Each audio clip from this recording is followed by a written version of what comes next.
Welcome back. You are listening to the home of forbidden romances. Prepare yourself, because tonight's story will leave you breathless. Don't you dare look at him. The command tore through the suffocating silence of the penthouse, sharp as the shattered glass littering the marble floor. But it wasn't the gun in the woman's hand that stopped my heart. It was the fact that Silas, the man whose trembling hands I had held through 100 nightmares, refused to meet my eyes. The rain lashed against the floor-to-ceiling windows of the 45th floor, turning the neon skyline of Seoul into a bleeding watercolor of reds and blues. My chest heaved, the air in my lungs feeling like liquid fire. Just 3 days ago, Silas had been curled into my side on a lumpy mattress in a studio apartment the size of a shoebox, whispering promises into my skin. Now he stood encased in a bespoke 3-piece suit that cost more than my entire life's earnings. A glass of whiskey in one hand, and a woman who looked like a supermodel, and held a pistol like a soldier, draped over his shoulder. The betrayal wasn't just in the distance between us. It was in the terrifying realization that the clumsy, vulnerable roommate I had fallen in love with was a hallucination.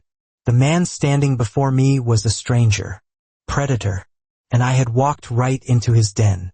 To understand how I ended up on my knees in a penthouse, staring down the barrel of a gun, you have to understand the darkness. Not the metaphorical kind, but the literal, crushing blackness that defined our lives. My name is Rin. I was a scholarship student drowning in debt, working 2 shifts at a convenience store and 1 at a library just to keep a roof over my head.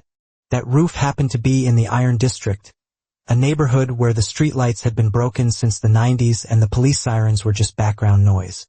I needed a roommate to split the rent on my tiny, drafty apartment. I posted an ad online, expecting a fellow student or maybe a desperate salaryman. Instead, I got Silas. He showed up on a Tuesday night during a thunderstorm. He was soaked to the bone, wearing a hoodie that shadowed his face and carrying a single, battered duffel bag. Even wet and shivering, he was striking, tall, lean but broad-shouldered, with hair the color of spilled ink and skin so pale it looked translucent. But it was his eyes that caught me. They were gray, clouded, and unfocused. The ad said the room has no windows, he said, his voice a low, rough baritone that vibrated in my chest.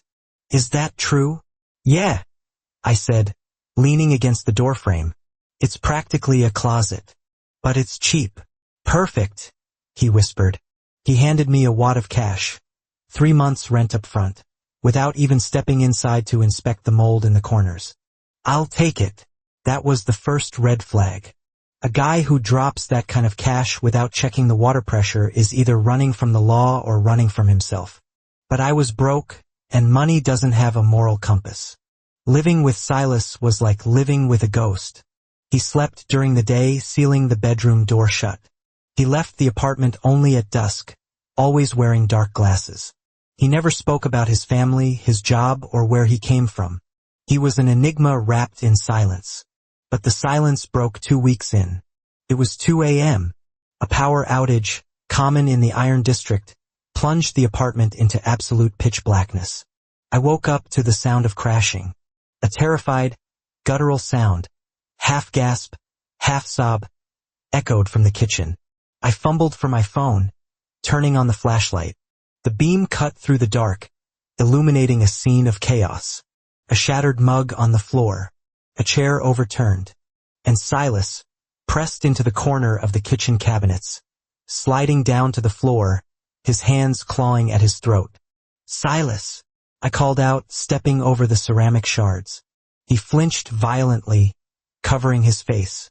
Turn it off, he screamed, his voice cracking. No light. Please, no light. You're hurt, I said, ignoring him. I saw the blood seeping through his shirt sleeve. I knelt beside him, and for the first time, I saw the terror in his eyes. He wasn't looking at me. He was looking through me. His pupils were blown wide, trembling. I can't see, he rasped, his breathing hyperventilating. Ren, I can't. The dark. It's not just dark. Nothing. It's gone. That night I learned the truth. Silas suffered from severe, trauma-induced congenital stationary night blindness. In low light, he didn't just see poorly, he was functionally blind. And combined with some PTSD he refused to discuss, the darkness terrified him, paralyzed him. For a man who moved with the lethal grace of a panther during the day, at night, he was a defenseless child. "It's okay," I whispered, reaching out. I took his hand. It was ice cold. "I'm here. I'm your eyes." I guided him back to the bedroom that night. I cleaned the cut on his arm, a defensive wound I realized later, though he claimed he tripped. I bandaged him up by the light of my phone. He gripped my wrist so hard he left bruises, anchoring himself to me as if I were the only solid thing in a dissolving world. "Don't leave," he murmured as I tried to pull away. So I stayed. I sat on the edge of his bed until the sun came up, and that became our routine. The darkness, which had been a barrier, became the glue that bound us. Over the next 3 months, the dynamic shifted. By day, Silas was distant, often vanishing for hours, returning with new bruises or strange, expensive gifts for me. A new watch, high-quality beef for dinner, a space heater. He brushed off my questions with a charming, lopsided grin that made my stomach flip. "Just got lucky at the tables," he'd say. But by night, he was mine. As soon as the sun dipped below the horizon, he would retreat to the apartment, waiting for me. I became his guide. I cooked for him, I read to him, I helped him navigate the small space. The intimacy was suffocating and sweet. We existed in a bubble of dependence and unspoken desire. There were moments, charged electric moments, where I thought he would kiss me, like the time I was guiding his hand to the light switch, and his fingers lingered on my cheek, tracing the line of my jaw as if memorizing my face by touch because his eyes couldn't see it. "You smell like rain and old paper," he whispered, his face inches from mine. "It's the only thing that calms me down." "Silas?" I breathed, my heart hammering against my ribs. He leaned in, his breath hitching, and for a second, I thought, this is it. The secrets don't matter. Then his phone buzzed. A harsh, vibrating drill sound. He pulled away instantly, the warmth vanishing. He answered it, his voice dropping an octave, becoming cold, commanding. A language I didn't speak. Russian? German? Couldn't tell. He left 10 minutes later, leaving me standing in the dark, cold and confused. The breaking point came in November. I came home early from the library. The door to our apartment was unlocked. That was wrong. Silas was paranoid about locks. I pushed the door open, dropping my bag. Silas! He was there. But he wasn't alone. Sitting on our erratic, stained sofa was a woman. She was stunning in a terrifying way, sharp features, platinum blonde hair cut into a bob, wearing a white trench coat that looked pristine despite the grime of our neighborhood. She was holding Silas's face in her hands. Silas was kneeling before her. Kneeling. My Silas. The man who was too proud to ask for help unless he was blind with panic. He was kneeling on the floor, his head bowed, while she whispered something into his ear. They looked up as I entered. The woman smiled. It didn't reach her eyes. "So," she said, her voice like crushed velvet, "this is the little pet you've been keeping." Silas stood up slowly. In the daylight, his vision was perfect. He looked at me, and his expression was a mask of stone. The vulnerability, the softness, the need, it was all gone. "Ren," he said. His voice was flat. "Pack your things." I blinked. The air knocked out of me. "What?" "You heard him," the woman said, standing up and smoothing her coat. She walked over to me, circling me like I was a piece of livestock at an auction. "Silas is done playing house.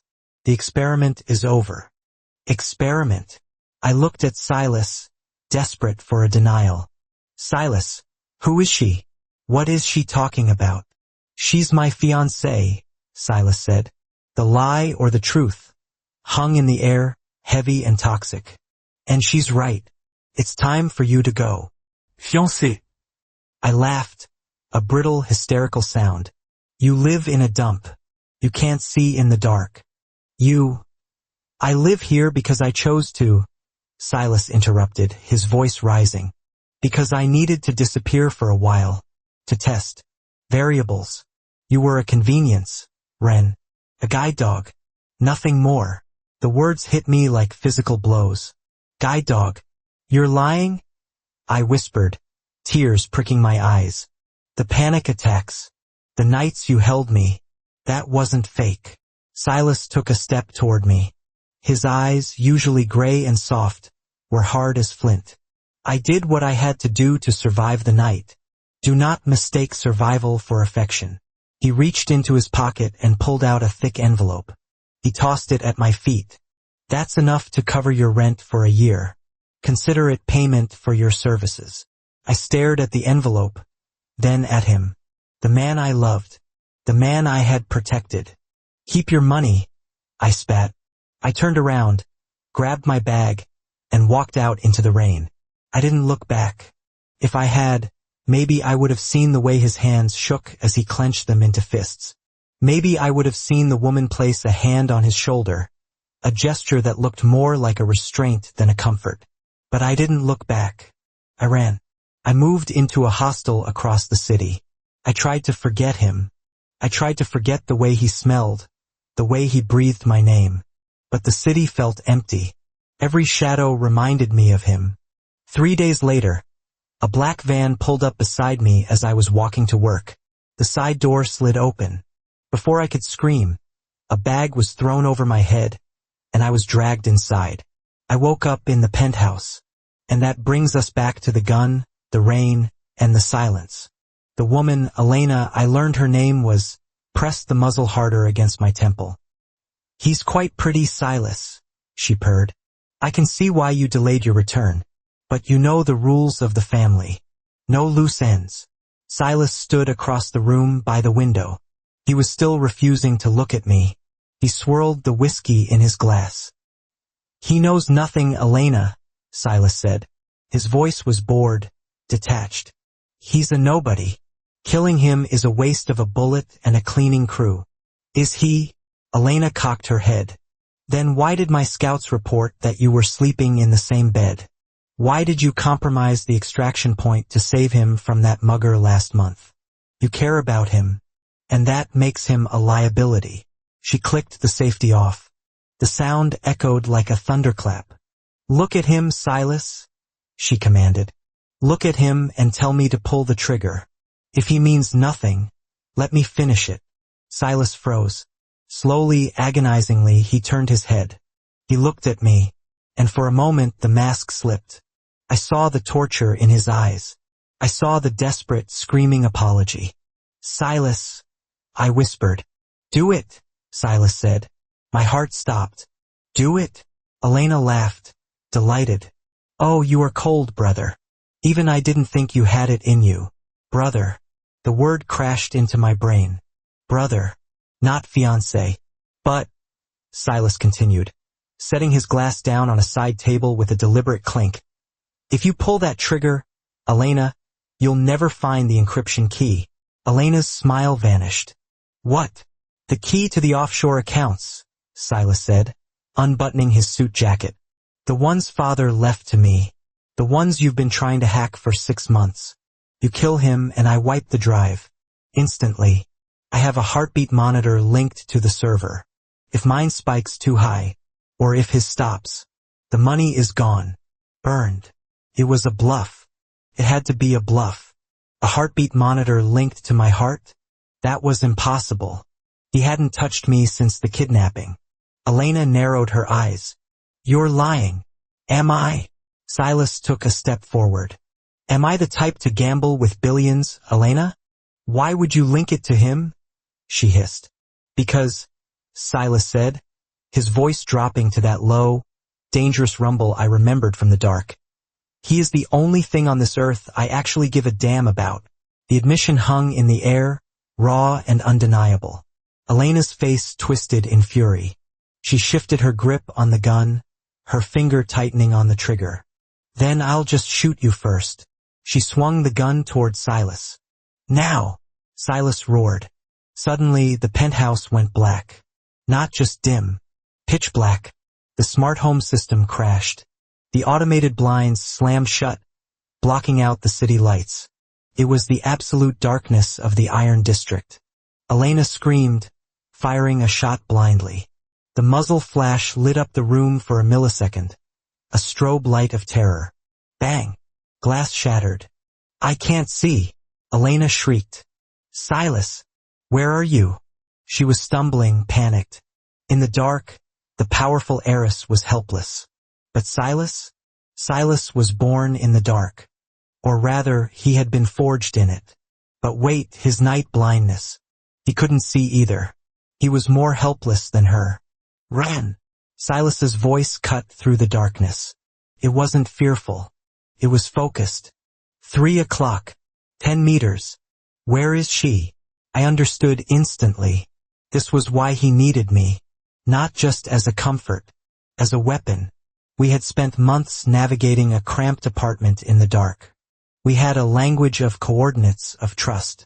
I scrambled to my feet, my night vision adjusting faster than Elena's because I was used to the gloom of the Iron District. I saw her silhouette against the faint outline of the emergency exit lights. 11 o'clock, I shouted. By the pillar. She's aiming low. I heard the distinctive whoosh of movement. Silas didn't need to see. He knew the layout of his own penthouse. He just needed to know where the variable was. There was a sickening crunch of bone against bone. A gasp. The gun clattered to the floor. Ran down, Silas commanded. I dropped flat. A body hit the floor near me. Then silence. Lights, Silas said, his voice breathless. Override code. Alpha 9. The emergency lights flickered on, bathing the room in a red glow. Elena was unconscious on the floor, a tranquilizer dart sticking out of her neck. Silas stood over her, breathing hard. He looked wild, his hair disheveled, his suit jacket torn. He turned to me. For a second, we just stared at each other across the room. The lie was gone. The fiancé was gone. The money was gone. It was just us. He crossed the distance in 3 strides. He didn't say a word. He just grabbed me, pulling me into him with a force that knocked the wind out of me. His hands were shaking again, frantically patting down my arms, my back, checking for bullet holes. I'm okay, I gasped, burying my face in his neck. I'm okay. I had to push you away, he choked out, his voice thick with emotion. She was watching. If she knew what you were to me, she would have tortured you to get the codes. I had to make her think you were nothing. You did a good job, I said, a half sob escaping me. You broke my heart, you jerk. I know, he whispered into my hair. I know. I'll spend the rest of my life fixing it. I promise. He pulled back, cupping my face. His eyes were clear now, the pupils adjusting to the red light. Why the darkness? I asked. You're night blind. You took a huge risk cutting the power. Silas smirked, a ghost of his old, arrogant self returning. I am night blind, but I knew you'd be watching. And I trust your eyes more than my own. He kissed me then, tasted like whiskey and blood and rain. It was frantic and desperate, a claiming that erased the penthouse, the gun, and the crazy sister on the floor. So, I murmured against his lips as we broke apart for air. You're a billionaire mafia prince with a psycho sister? Technically, a corporate espionage prince, he corrected, resting his forehead against mine. And she's my half-sister. Does that change things? The roommate agreement didn't cover attempted murder. I looked at him, the bruises under his eyes, the way he leaned into my touch, starving for it. I think the rent just went up, I said. Silas laughed, a genuine warm sound that chased away the last of the shadows. I can afford it. We walked out of the penthouse together, leaving Elena for the security team to handle. The elevator ride down was silent, but his hand never left mine. Outside, the rain had stopped. The city lights reflected in the puddles, bright and chaotic. Silas put on his dark glasses, wincing at the glare. He tightened his grip on my hand. Lead the way, Roomie, he said. Always, I replied. And that is how the viper tamed the wolf. If you enjoyed seeing Silas surrender control to the only man he trusts, destroy that like button. And tell me in the comments, would you forgive a husband who tried to kill you, or at least pretended to, just to save your life? I'll be reading your answers.